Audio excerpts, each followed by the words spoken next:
Fala pessoal, sejam bem-vindos a mais este episódio do Isto é Apenas Uma Conversa, o seu podcast sobre carreira e empreendedorismo. Estou eu e meu parceiro Romerito. Temos convidado bom hoje, Romerito. Temos uma convidada excepcional. Opa, nossa primeira convidada feminina. Convidada mulher! É isso aí. Como o Dia Internacional da Mulher vai acontecer em algum momento, a gente já trouxe a Cris aqui para brilhantar essa mesa, deixar nosso episódio muito mais bonito, com esse sorriso carismático. Obrigado pela tua presença. Cristiane Cunha, CEO da Aeromote. Ela vai contar um pouco da história dela, da origem. Vai nos dar aula. Preparem papel e caneta, por favor. Vamos falar sobre essa força da mulher empreendedora. Exatamente. E vamos discutir aqui muitos assuntos interessantes. Então, prepare papel e caneta, como o Romer falou, e vamos começar esse episódio. Antes disso, a gente precisa pagar a conta. Vamos lá, hora de faturar. E hoje é um dia especial aqui. Eu queria fazer um agradecimento especial, na verdade, pro Super Quesini, especialmente pro seu Cláudio, nosso patrocinador. Sabe que quando a gente começa um projeto assim na internet, são poucas pessoas que acreditam no trabalho de quem está começando. Todo mundo quer apoiar quem já está com muitos seguidores. Verdade. Com muito movimento no canal do YouTube. E o seu Cláudio, quando viu um trabalho que eu tinha feito em outro canal, me procurou e falou, não tem um projeto teu aí que tu vai começar, vi que tu gosta disso e tudo mais. Eu falei, tô com um projeto lá com o Homer lá e vou começar. Ele falou, cara, eu te apoio onde tu for aí, o que precisar. Sim, e ele nos apoiou desde o início. Nos prestigiou muito. Quando a gente tinha 0 inscritos, né? E... nesses 3 episódios, e agora 4 com o da Cris, a gente conseguiu ter o apoio aí do Super Quesini, que agora no dia 30 encerra as atividades, não porque tá fechando, mas porque vendeu, né? As empresas têm esse momento, né, Cris? Crescem, ou vendem. Então sim, o seu Cláudio chegou num momento importante da empresa, tá com 2 lojas lá em São Borja, e vendeu aí pra Rede Peruso, se quiser continuar com a gente, tamo junto. Então, um abraço, seu Cláudio, nessa nova caminhada. Muito obrigado pelo apoio. Muito obrigado pela parceria e pela amizade, certo? Sorte em todos os projetos que vai tocar daqui para frente. Os nossos próximos patrocinadores, então, lembrando do Cesto Básico, que está lá em Santo Antônio da Patrulha, o @Cesto Básico, como a gente sempre fala aqui, que o Christian pede para a gente dar esse recado, sempre vai ter uma lista dos melhores preços do Brasil. Ele sempre deixa uma lista lá para os atacarejos. Então, o que acontece? Se tu tem um pequeno supermercado, um mini mercado, um bar ou um restaurante e precisa comprar mercadorias com um preço bacana, com facilidade de entrega, vai lá e conversa com o pessoal do Cesto Básico. Os links vão estar na descrição do vídeo. Deixar o recado também aqui da lancheria Sanduba, que está aqui na Augusto Pestana, número 29. Como a gente sempre fala, a lancheria é nosso apoiador raiz, porque não tem Instagram, não tem... Super offline. Não tem contas. Melhor a la minuta do Bonfim, a lancheria Sanduba, muito nosso obrigado pelo apoio. Super apoiador. Homer, nossos próximos patrocinadores, por favor. 2 nossos patrocinadores que nos apoiam. 2 não, nós temos um terceiro, um novo patrocinador hoje também, tá na tela? Puxa, nosso amigão JB. Eu já tava esquecendo. Cara. Não fala do JB, amigão. Então a JB Lopes, soluções em tecnologia, especialistas em informática e TI para o setor supermercadista, né? A gente traz aí esses parceiros do supermercado aí da minha caminhada profissional e o JB é um grande parceiro da minha empresa. Muito obrigado pelo apoio. E está nos apoiando nessa caminhada. Também os links para você que está procurando uma solução de TI terceirizado para o teu supermercado ou para tua loja, enfim, vão estar aqui na descrição do vídeo. Vai lá, Romerito. É isso aí. Juntamente com essa lista de patrocinadores super legais que nos apoiam, temos a Guitar School, a melhor escola de música do Rio Grande do Sul. Não tem como bater. Vocês lembram do Edinho, professor Ed Rido, convidado do nosso primeiro episódio. Ele é um apoiador do programa. Prestigiem, sigam nas redes sociais e, na boa, vão lá na Avenida do Forte, troquem uma ideia com ele, façam uma aula, aproveitem. É um ambiente sensacional, vocês vão adorar, eu tenho certeza. E por fim, a minha terapeuta, Cristiane Bernardo. Terapia de reprocessamento generativo. É uma metodologia acelerada de terapia para liberar o teu potencial. Ela vai pegar os teus problemas, vai trabalhar na ressignificação deles para que você possa expandir ao máximo o teu potencial, de uma maneira ampla. A gente vai falar sobre isso com a Cris hoje, sobre essa expansão integral, não apenas do profissional, mas da pessoa como um todo, tá bom? O link para você seguir ela no Instagram fica na descrição do vídeo, e para você que é da região de Candelária, se quiser uma consulta presencial, pode chamar ela através do Instagram, e o endereço dela é Rua General Osório 385, Centro de Candelária. Cris, muito obrigado pelo apoio. E vamos lá, Deide, porque isso aqui é apenas... uma conversa. É isso aí. de Cris para Cris, terminei de uma Cris. Nossa convidada hoje brilhante, Cristiane Cunha, seja muito bem-vinda, minha amiga. Eu agradeço, Homer, Muito David. obrigado mesmo por estar conosco aqui. Eu gostaria de começar, Cris, com uma apresentação. Me diz quem é Cristiane Cunha, o que faz. Conta um pouquinho, fala como é que você chegou aqui, porque eu acho que a tua história passa por isso e tem muita coisa boa pra gente conversar hoje. Bom, primeiramente, agradeço aí o convite, é uma honra estar aqui com vocês, muito né? obrigado. Grandes pessoas aí. Muito obrigado. Assim como o Cláudio, eu sempre acredito no empreendedorismo, né? Em novas coisas e tudo aquilo que a gente puder fomentar e trazer de benefício para outras pessoas, lições aprendidas, é muito rico. Eu comentei na semana passada com a minha filha, que tem uma delas, né? Tem 3, sou mãe de 3, e eu comentei que eu ia vir aqui hoje gravar um podcast, que ia ser, né, legal. E aí a primeira pergunta que ela me fez foi: quantos seguidores eles têm? Você já olhou? Aí eu falei: filha, honestamente não, porque se a gente puder atingir uma pessoa que seja, a gente já tá fazendo a diferença, Sim, sabe? é missão cumprida, né? E é aquela história da estrelinha do mar, né? Se eu salvei uma, não importa que tem 500 outras para fora, mas Para aquela fez toda a diferença, né? Então, tenho certeza que, né? Não sei o número de seguidores, o número de pessoas do canal, mas a gente vai fomentar para que a gente consiga atingir cada vez um número maior aí. Esse é o objetivo. É isso aí. Tô junto com vocês nessa aí. Que bom, minha amiga. Muito obrigado. Bom, então quem é Cris Cunha, né? Cristiane Cunha. Eu sou mineira, sou lá de Belo Horizonte, vivo aqui, moro aqui em Porto Alegre desde 2014, com um desafio aí da família de empreender, né? Mais um empreendimento. Sou mãe de 3 e estou atualmente como CEO da Aeromote, né? Que é o Chief Operation Officer, que é quem cuida de toda a operação da empresa. Sou sócia dessa empresa também. E sou a 4ª geração de uma família de aviadores. Minha bisavó era a segunda pessoa que teve, a segunda mulher do Brasil que teve a carteira de piloto.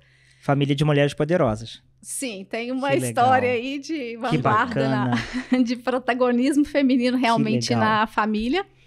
A minha bisavó paterna, né, foi a segunda instrutora e pilota de voo no Brasil. Meu avô é piloto até hoje, tem 90 anos. Tá bravo porque a carteira dele não foi renovada agora. Caramba! Mas ele voava até há pouco. Voava até há pouco, voa ainda, dá palpite, mas não pilotando, fica ali no copila que a gente brinca, né, no copiloto. Mas super ativo, e meu pai acabou não indo para essa carreira de piloto. Ele brincou que a primeira vez que ele foi, aliás, uma das vezes que ele estava pilotando, ele cochilou. Aí ele falou: não, isso aqui não é para mim, não. Uau. Deixa eu ficar. Entendi. Só para o pessoal entender a Aeromote, qual é o business dela, em geral, assim, resumido. Sim, claro. Então, hoje eu atuo na Aeromote, né? Eu sempre falo que eu estou nessa posição, eu sou mãe, mas estou na Aeromote. Eu sou sócia da empresa também, e a gente atua no ramo de aviação. A gente vende aeronaves para o mercado público, e agora a gente traz a fábrica dessa aeronave aqui no Brasil, que vai ser a 2ª fábrica certificada de aeronaves no Brasil, né? Atrás aí da Embraer. É a única empresa que já foi certificada também para fabricação de aeronaves, que são os Chimangos.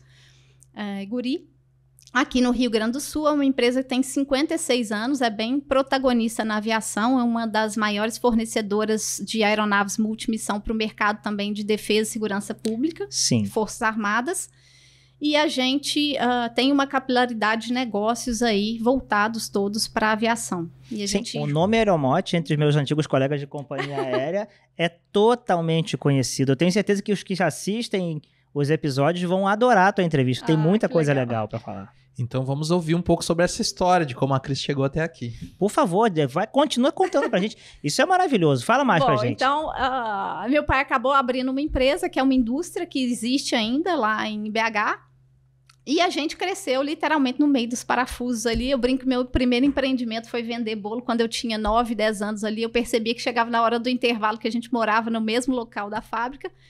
E aí eu começava a fazer bolo, que eu adorava cozinhar, minha mãe era chefe de cozinha, enfim. E aí eu comecei a fazer o bolo, todo começou a sentir o cheiro, e aí eu falei: opa, isso aqui é um negocinho, tem uma oportunidade de negócio. Deixa eu já começar a vender isso aqui. E aí, brincadeiras à parte, mas eu comecei com 12 anos a trabalhar mesmo na empresa do meu pai. literalmente contando parafuso. Eu sempre conto essa história, né? Porque meu primeiro trabalho foi ajudar a inventariar parte do estoque, que era naquele MS-DOS ainda, naquela telinha azul do computador. E logo depois comecei a ir para outras áreas, conhecer todo o negócio, para que eu pudesse entender mesmo de todos os subsistemas. Muitas vezes achava que eu podia ocupar uma cadeira que eu ainda não estava pronta, e saía de lá frustrada, às vezes chorando, mas hoje eu entendo que a gente precisava amadurecer. E a Aeromote era um grande parceiro de negócio da Fibraer, que é a empresa, né, de origem que eu vim aí do meu pai, porque ela tinha muitas distribuições de produtos que a gente já comercializava.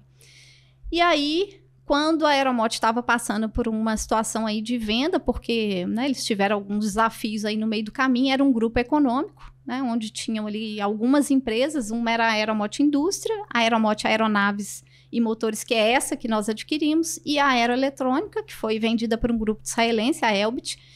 A indústria, ela acabou fechando, né? Ela teve um processo aí no meio do caminho de recuperação judicial, e a gente comprou só o CNPJ da Aeronaves e Motores.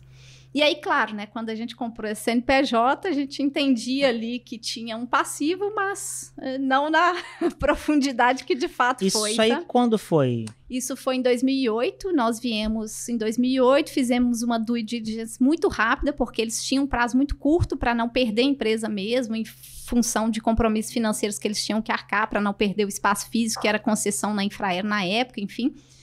E aí a gente falou, vamos assumir esse desafio, né? A gente sempre foi uma família empreendedora. Essa correria facilitou para vocês não avaliarem tão profundamente. Então, assim, somos 3 irmãos. Eu sou a mais velha, a minha irmã que mora nos Estados Unidos, tem uma empresa lá também do ramo, e o meu irmão. Então, falamos, vamos aceitar esse desafio? Vamos. E aí, na época, a gente acabou adquirindo a empresa, entramos e começamos a, como diz meu pai, tocar pro pau, sabe? Assim, toca pro pau. Tem que fazer acontecer. E aí, um tempo depois que a gente adquiriu a empresa, a gente descobriu que minha mãe estava doente. Minha mãe tinha 49 anos na época, ela foi diagnosticada com câncer aí de cérebro, e a gente ficou naquela situação, né? E agora? Tu já agora? estava aqui em Porto Alegre? Não tinha vindo ainda. A gente já tinha feito o deal, né? Já tinha fechado o negócio, mas a gente estava nessa transição, mandamos pessoas da nossa confiança para cá, a gente tinha oficina lá em BH também, e aí ficávamos no ir e vai e volta, enfim, na ponte aérea aí. Então, a gente ficou aí um ano com essa questão da minha mãe, né? Ela chegou a falecer ali com perto de 50 anos, mas foi um aprendizado pra gente. A gente pôde, né, unir toda a família, todo mundo vendeu suas casas para comprar uma casa gigante, todo mundo ir morar com ela nessa época.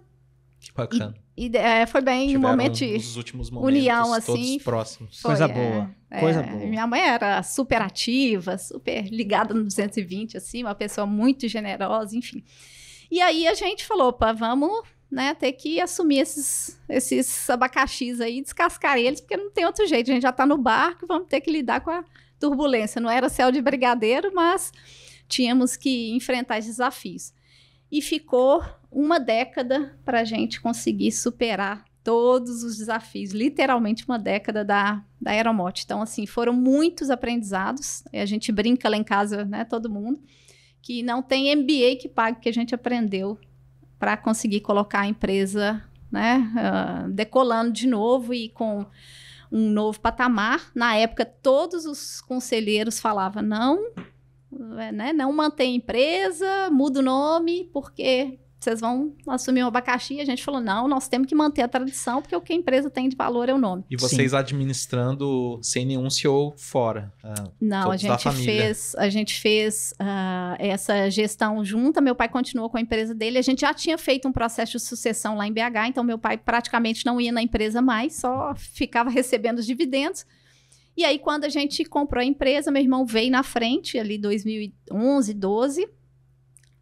E aí, em 2014, eu ficava indo e voltando. Eu falei, olha, não tem jeito mais, tem que ficar ali em loco, principalmente para administrar o passivo todo da empresa. Você tinha que renegociar, repactuar, que não era uma dívida nem nossa, né? Era do outro CNPJ que foi redirecionado para a gente. Então, foi bem Os outros do grupo econômico direcionou a dívida. Na época, a gente, né, fez uma aquisição que não protegeu a gente 100%. E parte do aprendizado, né, gente? Tá lá na Sim. conta do aprendizado, porque essa aí não tem como voltar Essa atrás. não. mais. Valeu como lição, né? Então, foi um desafio bem, né, assim, doído, foi bem árduo, né, vamos dizer assim. A gente redirecionou, teve isso redirecionado, e eu lembro que na época a juíza da recuperação falou assim, olha, que eles entraram em recuperação judicial e falou, olha, o CNPJ que tiver aí no bolo, eu tô arrastando Vai e carregando levar junto. Eu lembro que tinha processo que eu não era nem nascida ainda, processo trabalhista, que a gente teve Caramba. que assumir, os advogados todos já Mas tinham... vocês não entraram na recuperação judicial. Não, só que como o nome é o mesmo, sempre ficava aquela imagem no mercado. Ah, mas a Aeromote está em recuperação judicial. Aí a gente tinha que ir lá, provar que era outro CNPJ. Fizemos, inclusive, uma ação civil para, né, ter esse documento, esse dossiê para negociar com os nossos parceiros e continuar o negócio de uma forma que não Sim, que não tivesse essa mancha. tivesse essa mancha. E a gente trabalha muito com licitação também. Então, tu tem que ter todas as certidões em dia, tem Sim. toda uma burocracia por trás. Eu sou formada em administração de empresas, então, né, e tem outras especializações, várias depois, mas a base é essa. Então, a gente sempre tocou a empresa, a gente fala que nós somos de família empresária que tem uma empresa, né, profissional, porque a gente trabalha bastante a questão dos processos, a questão da governança, de tudo na empresa, principalmente porque a aviação é tudo muito procedimentado, é muita burocracia, tu tem que ter todos os processos ali mapeados para funcionar de forma que a gente garanta, de fato, ali a segurança do nosso cliente final daquilo que a gente está prestando. E a gente sempre teve um olhar, né, nesse sentido de trabalhar essa questão da garantia, assim, dos resultados de uma forma segura e também criando um ambiente para as pessoas que trabalham com a gente humanizado. Essa foi uma bandeira que eu sempre defendi. Hoje na empresa meu irmão é o CEO, então ele é o cara visionário, super da estratégia, vai atrás de negócio, e aí a gente sempre fala que nós somos complementares, né? Nós três temos um tripé aí, então eu sou muito de pessoas, de colocar a mão na massa, de estar junto com a operação, gosto da minha sala dentro do meio ali, de estar no pessoal ali mesmo. E minha irmã, ela é bem mais financeira, tem um olhar muito mais, né, para esse lado, e o meu irmão nessa questão dos negócios. Esse é um gatilho que a gente tem pegado muito com os empreendedores, né? O Lucas, na última, falou sobre isso, né? Que ser complementar faz parte do sucesso da empresa, porque cada um cria a sua base dentro do seu pilar e dá essa sustentação que todo mundo vai andando junto, Exatamente. cada um cumprindo a sua função e complementando uns com as suas habilidades particulares e vão se complementando a cada dia. Interessante isso. Ô, David, isso é um negócio tão legal, porque eu adoro essa questão de estar com a mão na massa mesmo, né? Hands-on, assim. Eu gosto de estar ali no chão de fábrica e tudo mais. E quando a gente começa a olhar para o ser humano com as suas particularidades, com os seus talentos, suas habilidades, você consegue resultados tão legais, assim, tão exponenciais. Por quê? Não adianta achar que a Cris vai entregar um relatório jurídico na mesma qualidade de alguém que sabe fazer aquilo com maestria. Eu vou fazer, mas eu vou fazer com sofrimento. Sabe aquela coisa assim, eu vou demorar 4 horas para fazer algo que o meu jurídico ia fazer em 30 minutos. E com qualidade. E com qualidade. Então, assim, a gente precisa identificar isso, e aí eu falo, né, não só no meio corporativo, mas nas relações nossas. Eu preciso entender essa diferença, porque quando a gente fala que a gente se complementa, as pessoas têm as suas características, as suas habilidades, e elas vão entregar o melhor delas quando elas estão usando aquilo. Agora, Exato. a gente não tem esse olhar, né, esse viés. Desde pequena, a gente cresce ouvindo o seguinte: tá ruim em matemática? Vamos fazer aula particular de matemática, vamos estudar, vamos reforçar. Aquilo não é para ele, entendeu? Ele precisa só passar para sair da escola. Isso Agora, aí. eu vou focar no quê? Eu sou boa em filosofia, em português. O que eu sou boa? É isso. Na então tem que aptidão focar real da nisso. pessoa, né? Exatamente. Só que a gente cresce, né, com gente essa crença de que a gente tem Vão que focar no colocando que é isso ruim. na gente, exato. E aí você vai, né, crescendo com isso. E a gente faz um trabalho aí, particularmente puxando a sardinha pro meu lado, né? Poxa, à vontade, vai. Isso é o que eu gosto de fazer, de trabalhar no desenvolvimento das pessoas. Sim. Eu tenho esse olhar muito humano, eu trabalho isso na minha empresa, porque até muito tempo atrás, até pouco tempo atrás, né, eu sempre me questionava assim, pô, mas qual que é meu papel de fato nisso tudo aqui que está acontecendo? Né? Meu pai é o cara empreendedor, o cara engenhoso, tudo que você dá para ele, ele resolve, né? Desde sempre que eu me entendo por gente, ele falava assim, ó, a nossa missão é resolver o problema do cliente, eu quero solucionar o problema do cliente. Então, assim, na aviação não conseguiu resolver, liga para o Robertinho que ele vai resolver seu problema. E cada um tem ali uma habilidade, né? Meu irmão super visionário, corre atrás do negócio e tal. E eu ficava assim, cara, tá, se eu tiver aqui ou se eu não tiver aqui, isso não vai fazer diferença. Sabe aquela sensação assim, meio...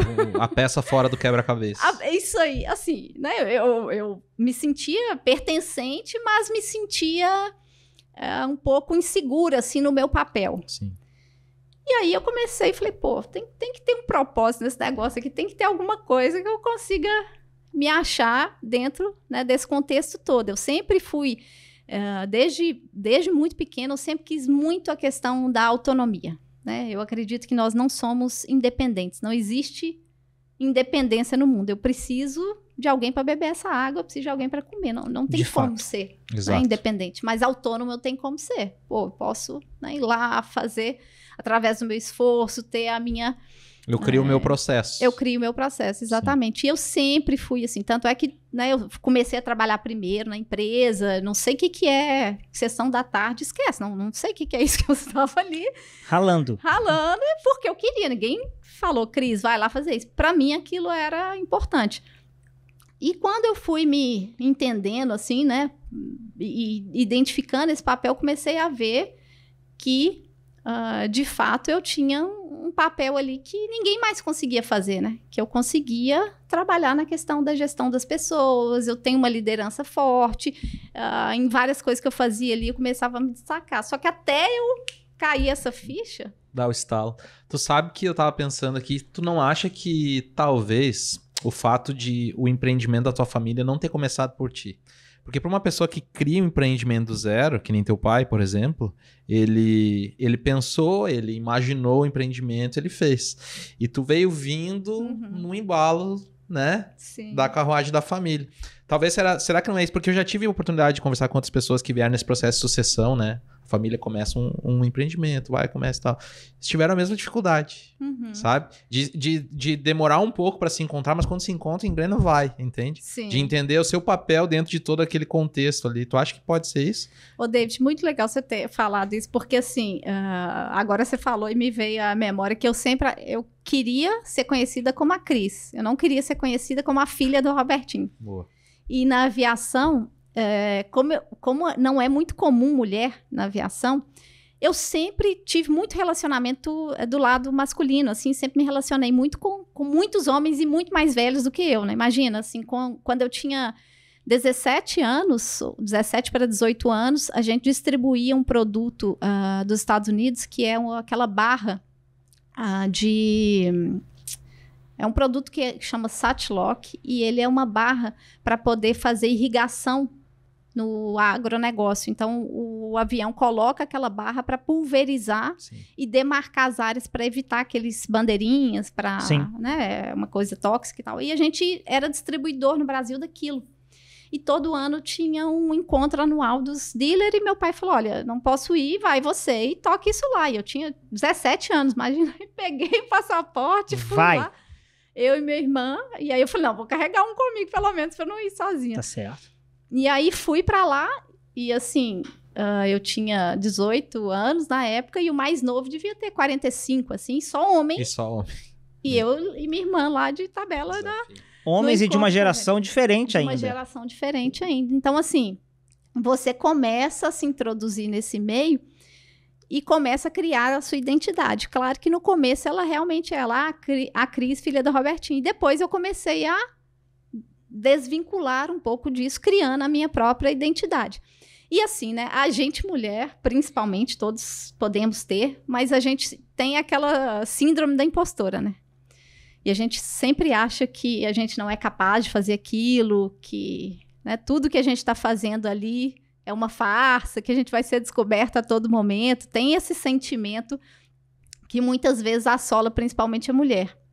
E comigo não foi diferente. Eu tive que identificar isso, Claro que hoje, né, anos depois, eu consigo identificar, porque eu estudei sobre isso e tem uma conceituação, mas na época eu nem imaginava. Você sempre traz para algo de insegurança ou de que realmente você não tem as habilidades para exercer aquilo.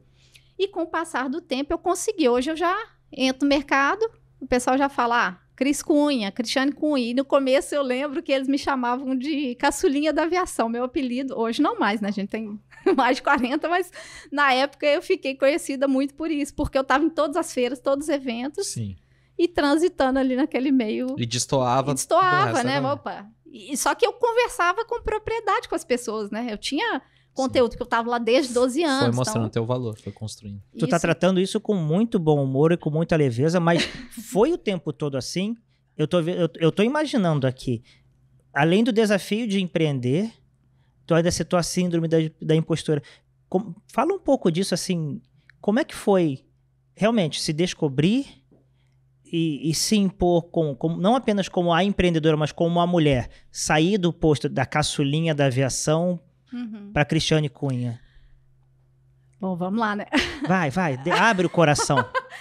Bom, é que isso, ele tem mudanças, assim, e impactos em todos os lados da vida, né? Todas as esferas, não é uma questão uma só coisa global, né? Isso vem desde do nosso pessoal, do nosso relacionamento, como, né, com as pessoas que a gente se relaciona de forma geral. Então, assim, eu casei muito cedo, eu casei com 23 anos, e com 26 eu já comecei a ter o primeiro filho, porque eu sempre falei desde pequena, eu quero 3 filhos e não importa, de preferência com o mesmo marido. Preferencialmente. E isso aconteceu. Tudo bem que eu não tô com ele mais, divorciamos em 2016, mas os filhos são do mesmo marido. Coisa boa. Então, o que aconteceu? Por que eu cito essa parte que ela foi importante para mim? Pode ser até que ele esteja ouvindo agora ou nunca vai ouvir, mas a gente tem uma boa relação hoje.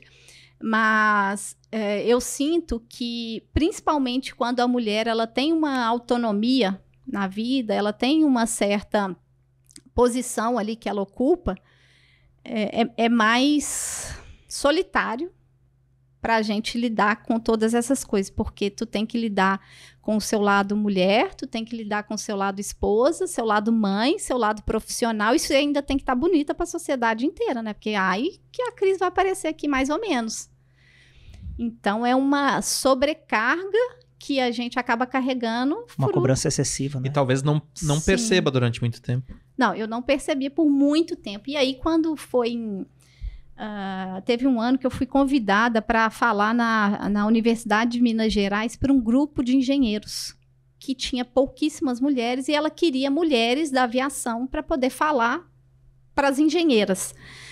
E aí eu falei, era Maria Cecília, a coordenadora, e eu falei, Maria Cecília, mas eu não sou engenheira, eu não tenho nada para falar para esse pessoal da engenharia, o que você espera de mim? Todas as outras mulheres eram engenheiras da Embraer, da Elibras, enfim. E na época eu só tinha Fibraer, nem tinha Aeromote ainda, que era uma empresa, né, bem menor, enfim, relevante no estado, no Brasil também, mas nem perto de uma Embraer da vida. E aí ela falou, não, Cris, tu é administradora, tu tem, né, um background, tu vai vir aqui falar da sua experiência, do que tem na aviação, que não é só ir trabalhar na Embraer, que tem várias outras oportunidades. Sim. Então tu vai falar sobre oportunidades. E eu lembro até hoje que meu ex-marido falou assim, tu não sabe nem o que significa tal palavra, que hoje eu nem lembro mais que palavra, e tu ainda vai falar para um grupo de engenheiros. E aí eu olhei bem para aquilo e na hora eu levei aquilo como uma verdade, sabe? Aí aquilo potencializou ainda mais a minha insegurança e eu falei, putz, tá, realmente, o que eu vou fazer lá? E aí depois eu falei, não, peraí, deixa eu... E quando eu fui no evento, cara, eu me destaquei. Por quê? Porque a galera só sabia fazer uma coisa. Porque o engenheiro da Embraer hoje, talvez não mais, mas na época era assim, a pessoa era engenheira para estruturar a cabine. Ela só sabia fazer aquilo. E eu sabia fazer pouco de muita coisa. Porque eu cresci contando parafuso. Aí depois eu comecei a trabalhar em representação, em importação. Eu fui trabalhar em vários Era muito mais polivalente. Sistemas. Muito mais, né? Aquela questão do multitask realmente, né? Da gente ser o generalista. Sim. Eu sempre fui generalista. Eu nunca fui engenheiro, mas eu sempre consegui conversar com o engenheiro na proporção ali que eu conseguisse me destacar. E aí, depois que eu saí do evento, eu falei, cara, eu tenho que contribuir. Olha como que eu consegui me diferenciar ali. E aí, eu comecei a dar um estalo.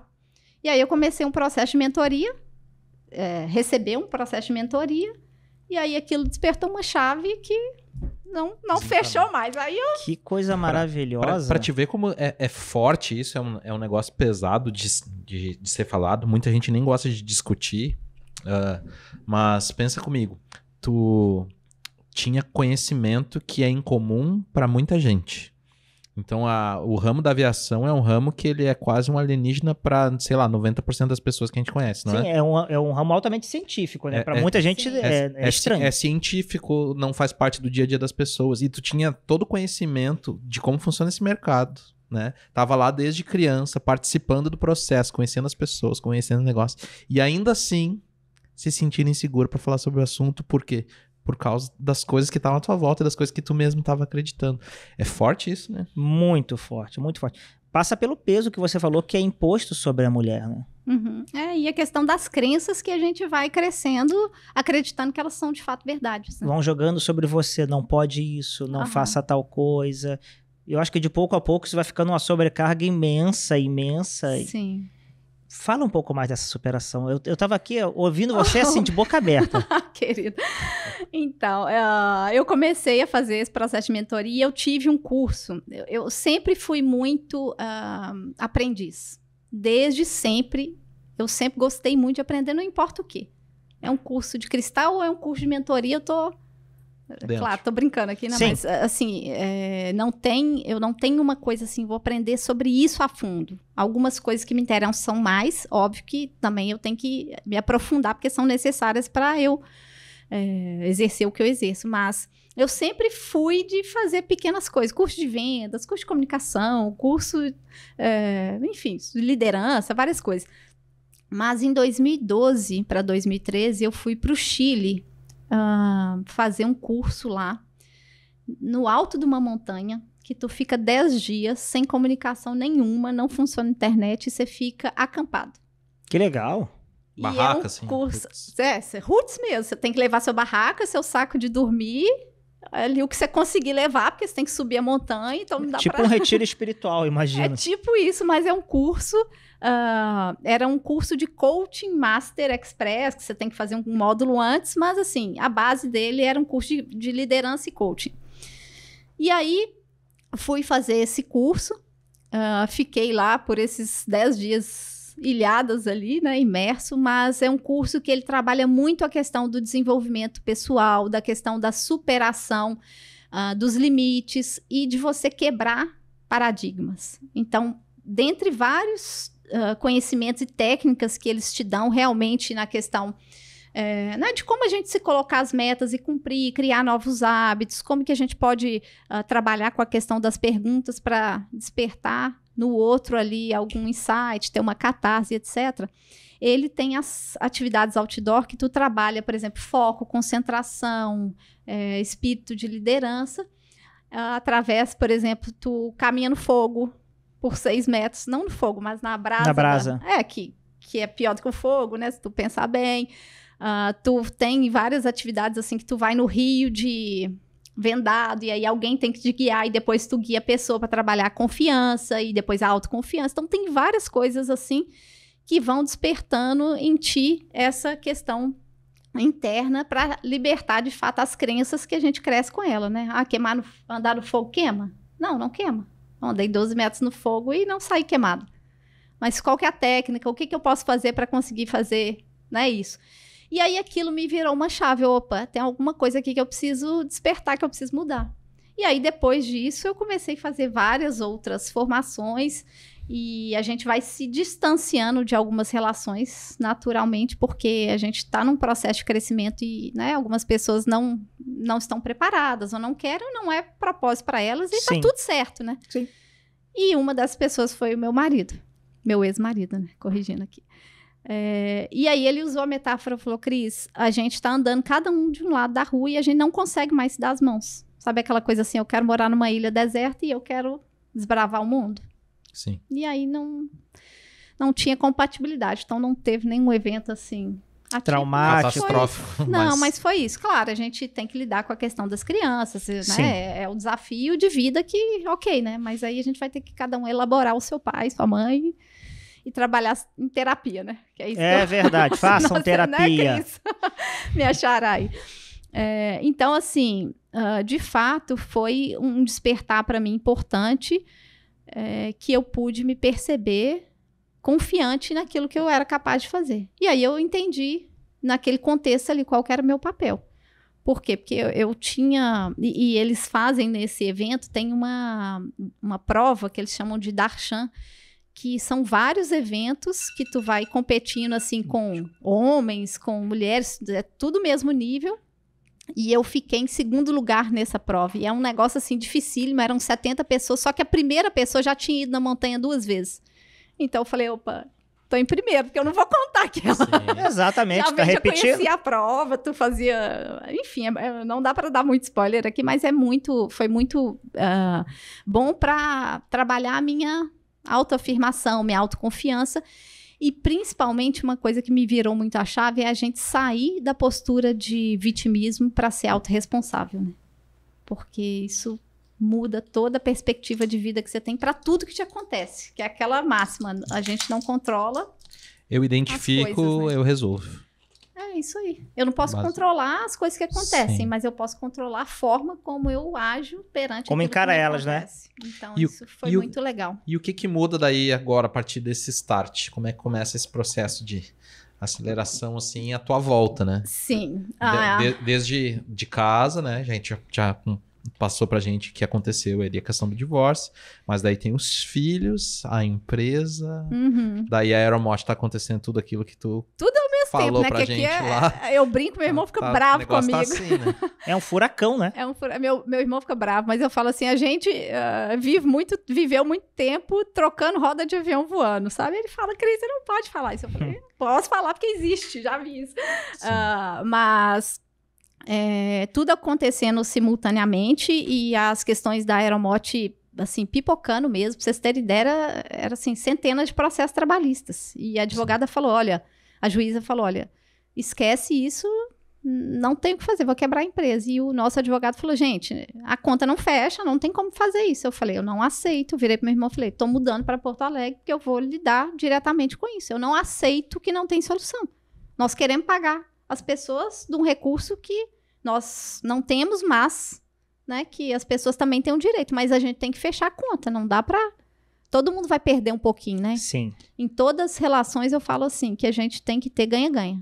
Todo mundo que entra na empresa, eu entrevisto a pessoa, entrevisto não, mas eu converso com a pessoa, se não for direto da minha área, todo mundo, não importa o nível dela. E eu falo, nossa relação tem que ser ganha-ganha. O dia que tiver desequilibrado, nós temos que sentar e reajustar. Sim. E eu não sei se tu pode falar isso, mas teria um impacto muito forte sobre vocês se não desse certo o projeto da Aeromot? Falando do business assim como um todo. A juíza falou, não, vou quebrar as 2 empresas. O impacto era só esse. O CNPJ, a empresa... Era o fim. Era o fim. Tinha que mandar todo mundo embora do dia para a noite. E então, assim, quem é empreendedor sabe do que eu tô falando. Sim. Tu não tem a opção, igual o funcionário, de falar assim, eu tô saindo, muito obrigada, vou para outro negócio, porque o seu negócio é incerto. Ok. Mas a gente não, né? A gente já tava com o nome lá, você não tem como simplesmente virar as costas e vamos abrir outro negócio. Não é assim.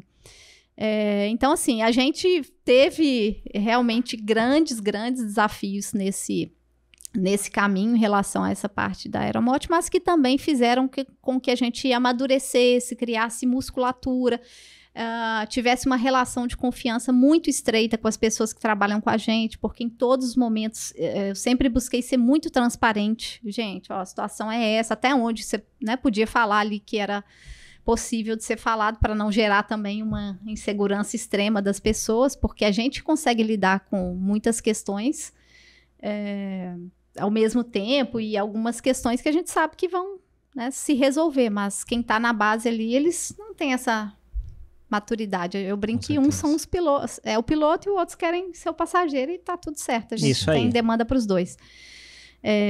Mas assim, compreender toda essa mudança, entender que a gente, né, é autorresponsável, que tem um papel naquilo, tu não pode viver mais ou menos, né? A vida é uma só, tu tem que falar, cara, não é esse caminho que eu quero para minha vida e eu posso mudar. E quebrar aquele estigma, porque a gente tem, né, vários estigmas, crenças, tipo, eu não casei para separar, né? Eu sou mulher, não posso ficar separada com 3 filhos. Eu tenho outro lado da minha história, né, que é inspiração, que eu sempre falo isso e não canso de repetir, que é a minha parte materna. A minha avó teve 8 filhos, que é a mãe da minha mãe, que é viva até hoje, minha madrinha, amo de paixão, minha inspiração, inclusive. E quando ela casou com 16, 17 anos, na época era meio que obrigada a casar e tudo mais. E quando ela tinha o 7º filho, ela teve problemas, assim, sérios com o marido e ela simplesmente fugiu, saiu de casa com 7 filhos. E depois de um tempo, ela casou de novo e teve outro filho. Eu falei, cara, depois da minha avó, ninguém... Não tem limite, entendeu? Não. Só que com 7, 1945, entendeu? Isso aí. Hoje é normal, beleza. Você vai ter rede de apoio naquela época. Nem os pais eram sua rede de apoio quando você tinha uma atitude dessa. Sei lá, ficou à margem da família, da parte sociedade. da sociedade. Isso aí. Que loucura. Então, assim, minha avó, cara, é uma Inspiração, assim, né? Minha família em si tem muitas inspirações, é importante a gente ter, mas é algo que a gente tem que falar, não, peraí, se ela conseguiu lá atrás, eu também posso. Né? Isso é um gancho muito legal que você está falando. Você passou aqui pra gente do início da Aeromote, do grande desafio que foi, da sua jornada de superação pessoal, de autoconhecimento, e agora você está trazendo esse exemplo da tua avó.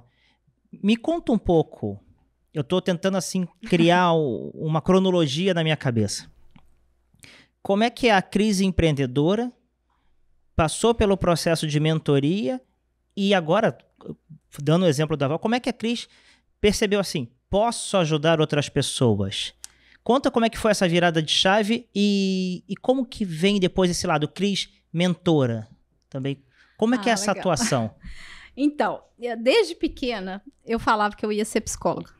E todo mundo, eu sempre fui aquela pessoa boa ouvinte, sabe? Sabe aquela coisa assim que se atrai para eu brincava que era para-raio bom, né?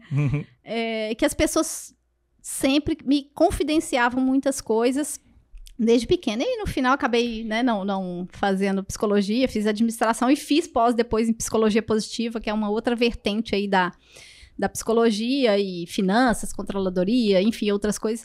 Mas eu me descobri nesse curso, mas nessa caminhada. Depois disso foram vários aperfeiçoamentos que eu fiz ali, desde mentoria, física quântica, PNL, todas essas questões, assim, pensando realmente no desenvolvimento humano.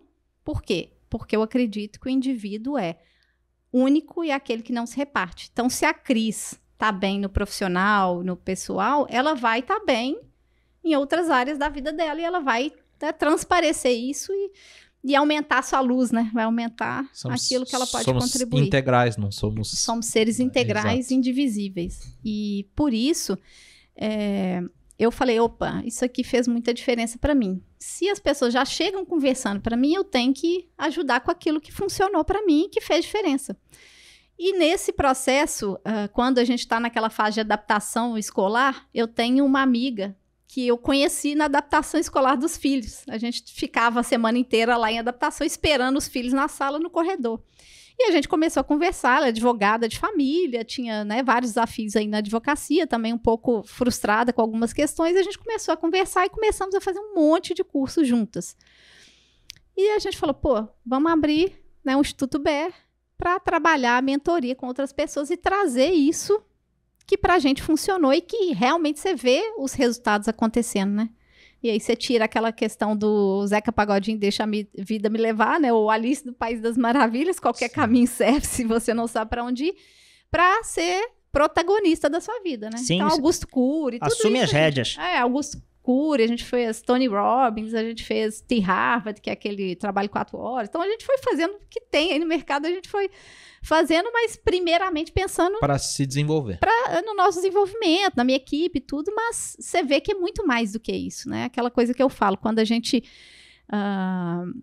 tem luz, tá brilhando, se você acender a luz do lado, a sua não vai apagar por isso. Então, a gente precisa fomentar isso nas mulheres, no ambiente que você está, trabalhar isso na liderança, porque a gente não tem como estar presente em todos os, né, ambientes, mas quando você começa a difundir isso, você vai potencializando e tendo uma abrangência muito exponencial.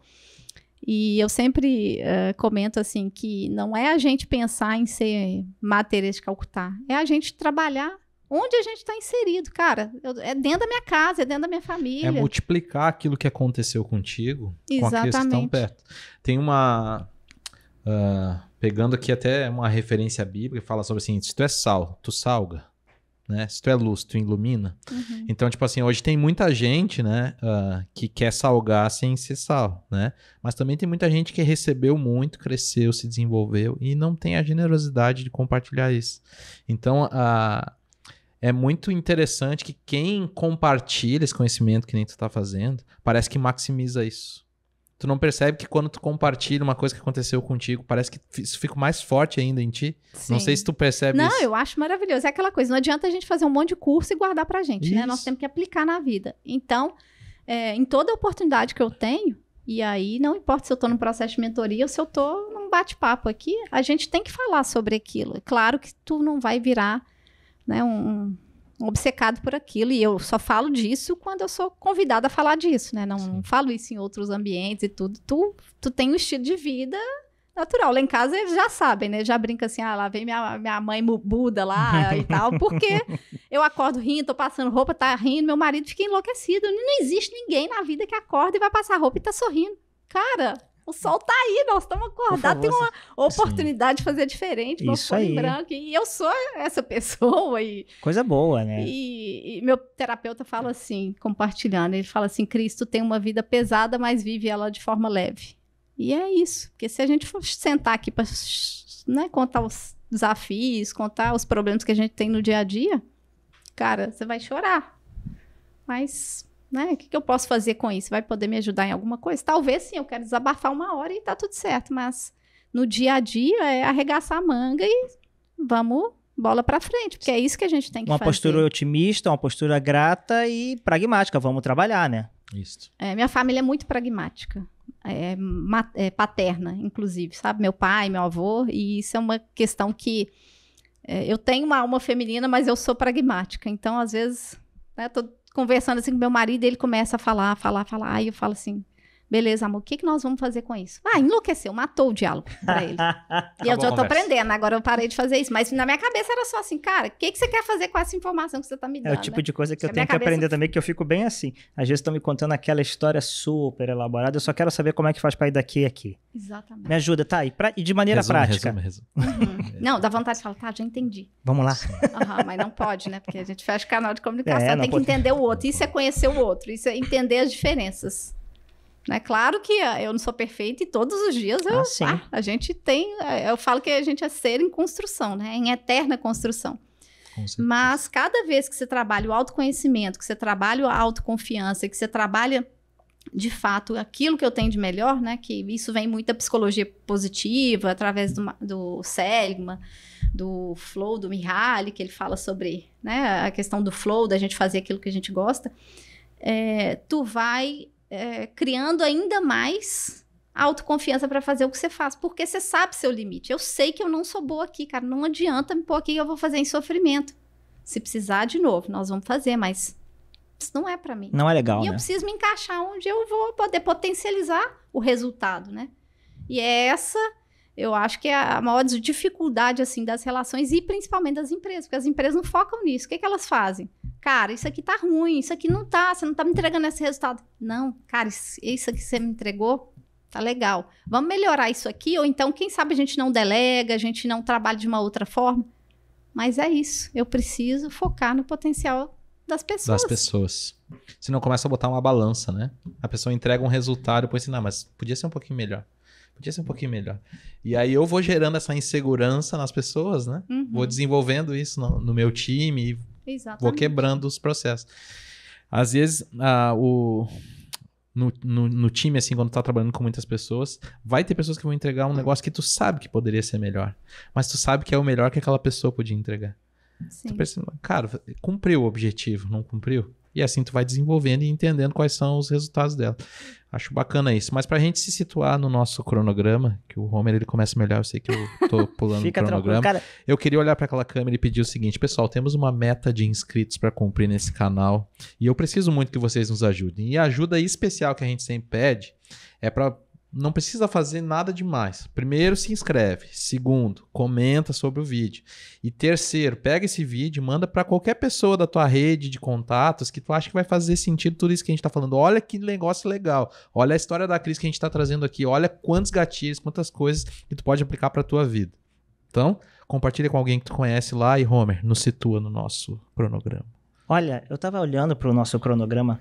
É apenas uma conversa, mas é uma conversa guiada. Nós temos uma pauta, né? Você Que sabe... só eles sabem, viu? A gente não.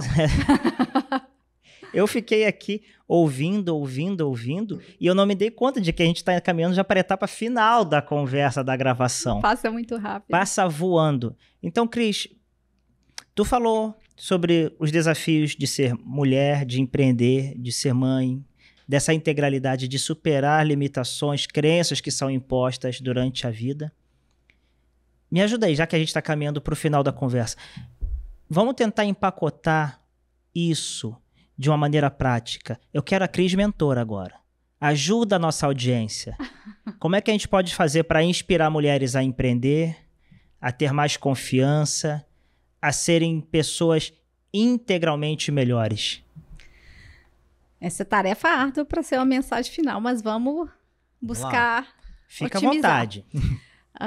Bom, primeiro assim, trazendo a informação sobre empreender e principalmente a questão da mulher, tá? Quando a gente fala de mulher para empreender ou mesmo para se candidatar num emprego, as pesquisas falam que se eu tenho 10 pré-requisitos para uma vaga, o homem, se ele tiver 4, ele está se inscrevendo. A mulher, se ela não tiver 10, ela não manda o seu currículo. Nossa, isso faz muito sentido. Por quê? Porque a gente sempre acha que vai faltar. Não, mas eu não tenho essa habilidade aqui, eu não posso mandar, não posso me candidatar, porque senão lá na frente eles vão descobrir que eu não tenho essa habilidade. Cara, a gente precisa romper essa barreira. E pôr a cara a tapa realmente. Por quê? Porque as oportunidades estão ali e falta iniciativa nesse sentido. Eu sei porque eu sou empreendedora, mas, né, fora esse papel, eu também sou diretora na Federação, também faço parte do conselho de empresas familiares, tenho processo de mentoria, então várias outras coisas. Quando você conversa com as mulheres, você vê que a gente tem uma cobrança, né, muito elevada, muito maior do que os homens têm, e a gente deixa as oportunidades passarem por medo de não contemplar 100%. E muitas vezes a mulher está muito mais preparada. E aqui eu sou muito equilibrada no sentido de achar que nós temos um papel para a mulher e nós temos um papel para o homem. E, de novo, na complementariedade, né? A gente se complementa. Às vezes você precisa de uma força masculina ali, mas eu também, às vezes, preciso de alguém para mediar.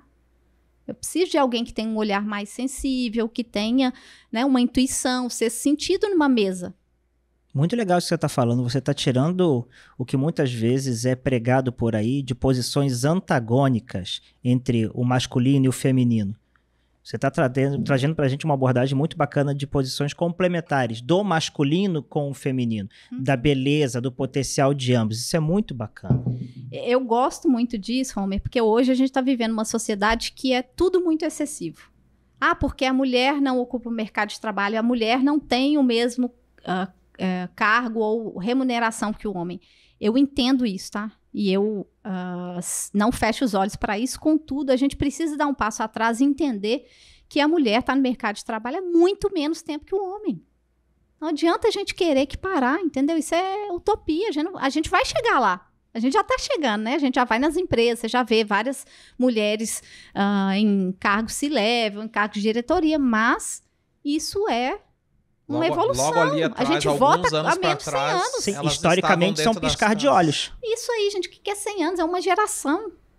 Faz então, pouquíssimo tempo. A gente precisa tirar esse estigma dessa questão de que a mulher, sabe, assim, isso aí a gente não pode aprofundar muito, senão as mulheres vão me criticar, mas na verdade é isso, a gente precisa ter essa sabedoria de que a gente está caminhando a passos largos, mas a gente vai chegar lá, né? Assim como minha avó lá atrás protagonizou na década dela, onde ela viveu ali, a gente também está fazendo nosso papel agora. Sim. E não é para ter cota, a gente precisa ter competência para fazer.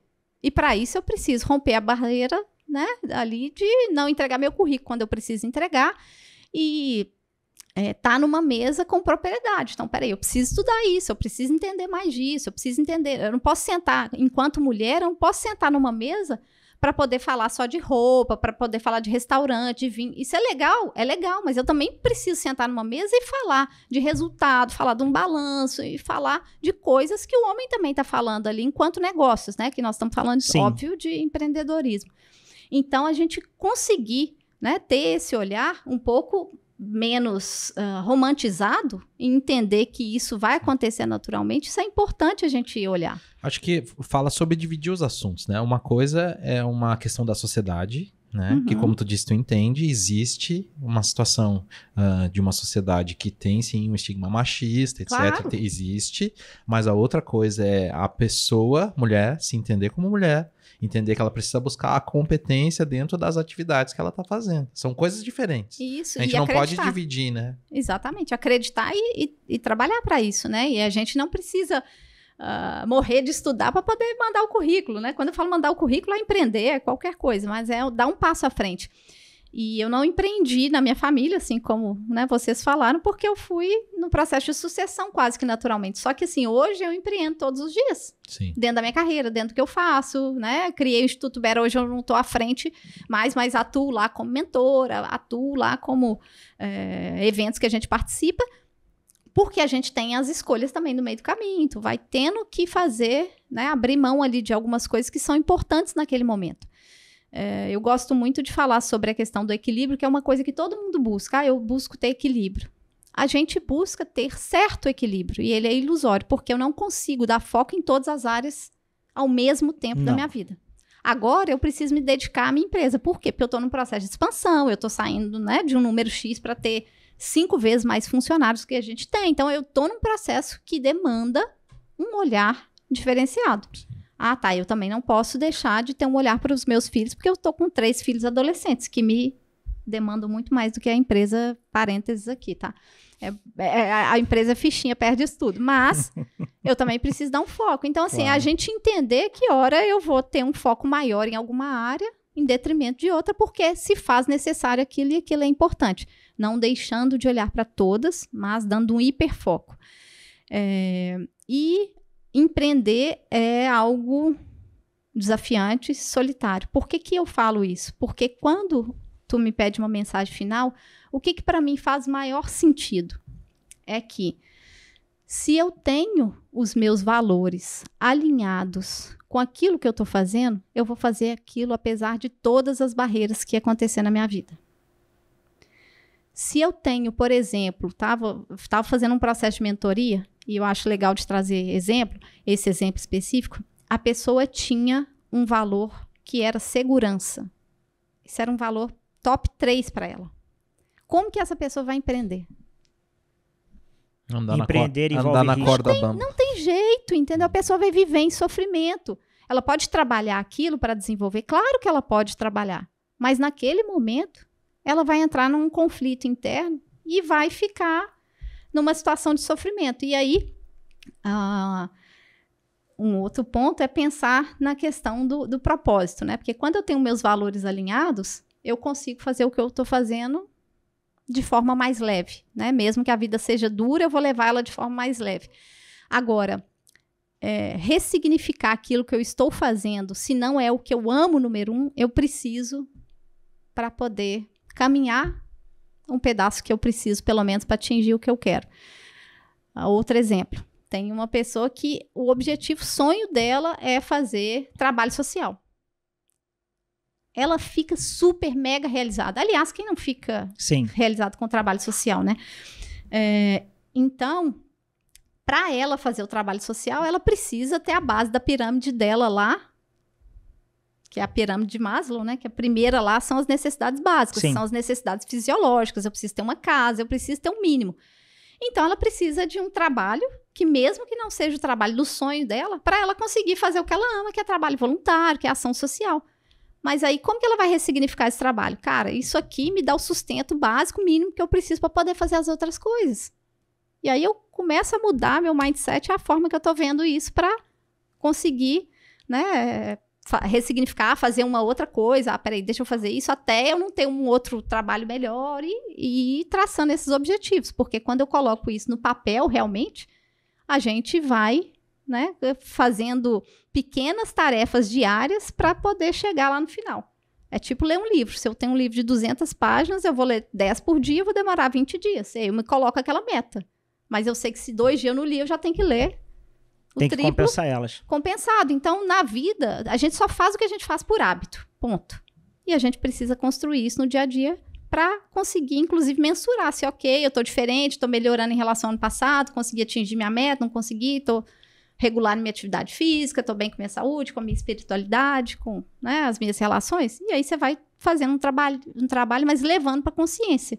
Porque quando eu levo para a consciência, eu consigo mensurar. Então, o recado que eu dou é assim, né? A gente ter gratidão pela vida, porque eu acho que isso faz toda a diferença. Sim. Inclusive, é comprovado isso neurologicamente, né? Que isso muda, de fato, quem a gente é.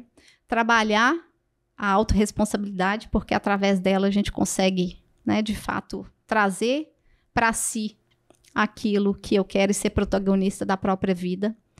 Buscar processos de desenvolvimento, e aí a gente tem N possibilidades, pagas ou não pagas, que a gente faz, né? A gente não precisa ter tanto investimento, se a gente quiser, a gente tem como investir bastante o tempo que a gente tem, que é a matéria-prima que não tem preço, né? Sim. É a mais cara para mim, é o tempo, para poder se desenvolver.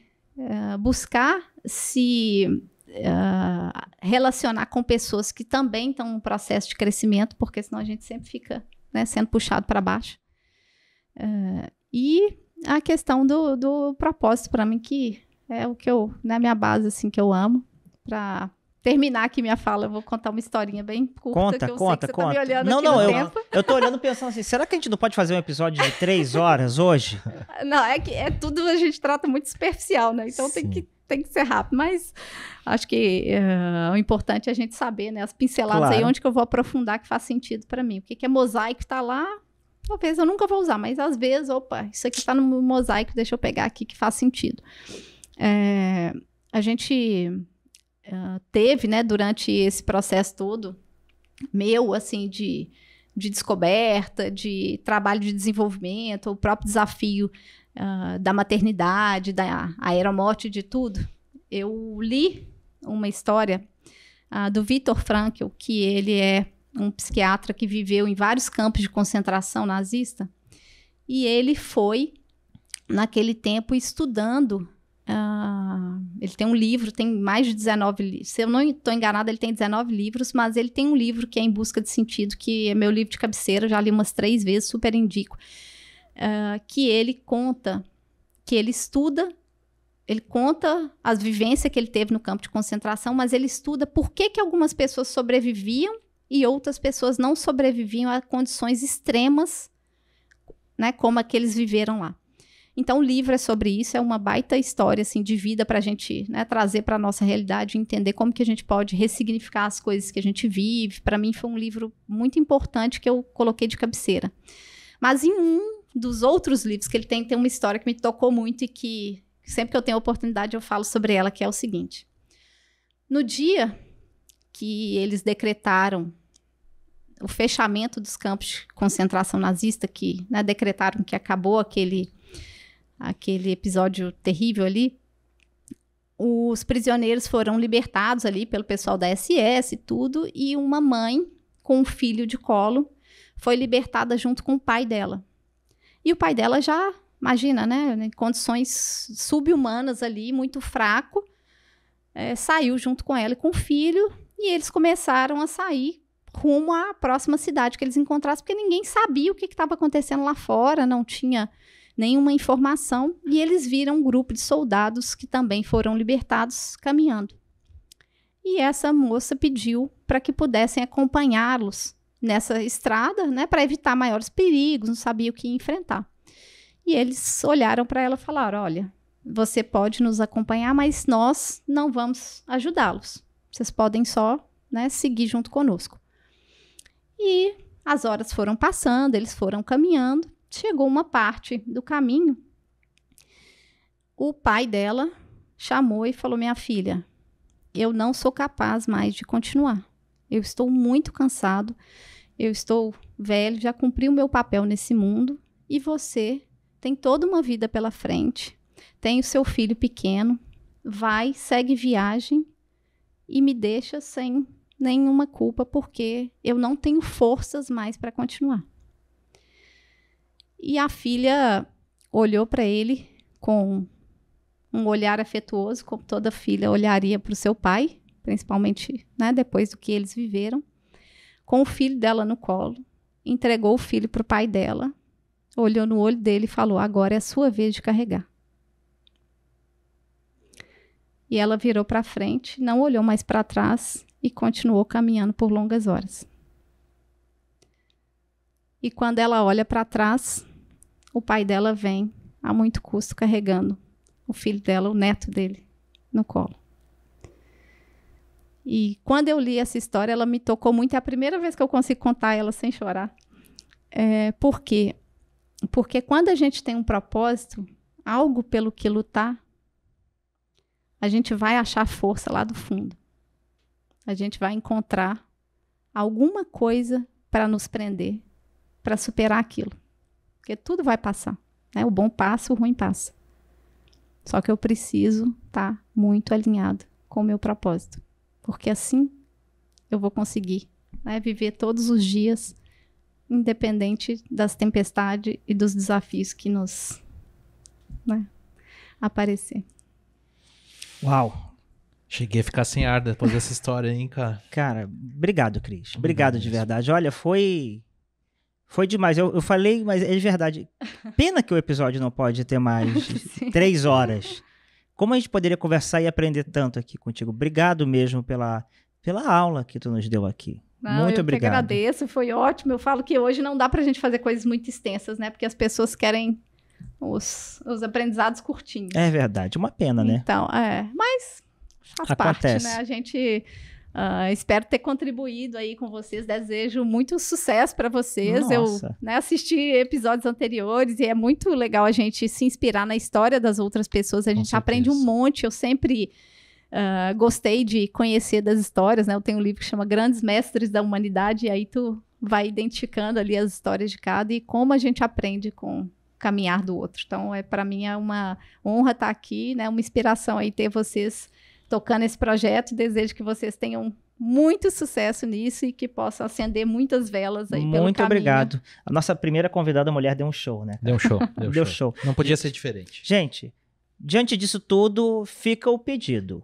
Se esse conteúdo fez diferença para você, foi importante, inscreva-se no canal, ative as notificações, curta, comente, compartilhe. Siga as nossas redes sociais, tanto o trabalho do David quanto o meu. Siga as redes sociais da Cris, da Aeromote, do Instituto Ber e dos nossos patrocinadores, as pessoas que apoiam esse projeto. Temos amigos e parceiros, não temos patrocinadores. Né? É verdade, amigos e parceiros. Pessoas que acreditam no nosso trabalho. Pessoal, muito obrigado mais uma vez por acompanhar a gente até aqui. A gente vai deixar todos os arrobas de toda essa gente que a gente falou na aqui descrição do vídeo. Na descrição do vídeo. Cris, o pessoal te acha lá pelo Instagram? Isso? Sim, sim. Então sigam a Cris também, façam esse favor pra gente de estar seguindo aí os nossos convidados também. Mais uma vez, muito obrigado. E, pessoal, até a próxima. E não se esqueçam, né, Homer? Isso aqui é apenas uma conversa. Valeu, pessoal. Tchau, tchau, gente. Até mais.